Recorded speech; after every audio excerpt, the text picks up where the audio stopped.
Hello friends, मैं हूं आपकी सुषमा पंडित। आप सभी को सादर प्रणाम करती हूं और वेलकम करती हूं अपने यूट्यूब चैनल पर। तो फ्रेंड्स, आज मैं आप सबके लिए बहुत ही मज़ेदार भोजपुरी लोकगीत लेके आई हूं। तो आप लोग वीडियो फुल देखिए और गीत का आनंद लीजिए। गीत कैसा लगा ये कमेंट करके ज़रूर बताइएगा दोस्तों, और ढेर सारा प्यार आशीर्वाद दीजिएगा और ज़्यादा से ज़्यादा हो सके तो शेयर कर दीजिएगा। सखियो मनवा के बतिया बताई के है से, सखियो मनवा के बतिया बताई के है से, पियवार उठल बाड़े हमरो मनाई कई से, पियवार उठल बाड़े हमरो मनाई कई से, सखियो दिलवा के बतिया बताई कहे से, सखियो दिलवा के बतिया बताई कहे से, पियवार उठल बाड़े हमरो मनाई कई से, पियवार उठल बाड़े हमरो मनाई कई से।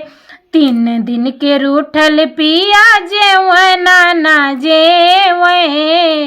3 दिन के रूठल पिया जेवना ना जेवे, जेवना ना जेवे सखी जेवना ना जेवे, हमरा का देखे ले तो मुँह फेर लेवे, हमरा का देखेला तो मुँह फेर लेवे, हमरा टूटल बाड़े चूड़िया खनकाई कई से, हमरा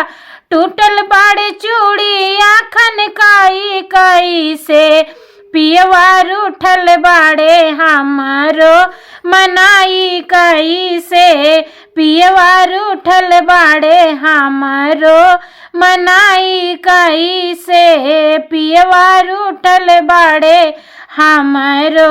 मनाई कई से, सखियो दिलवा के बतिया बताई के है से, सखियो दिलवा के बतिया बताई के है से, पियवार उठल बाड़े हमरो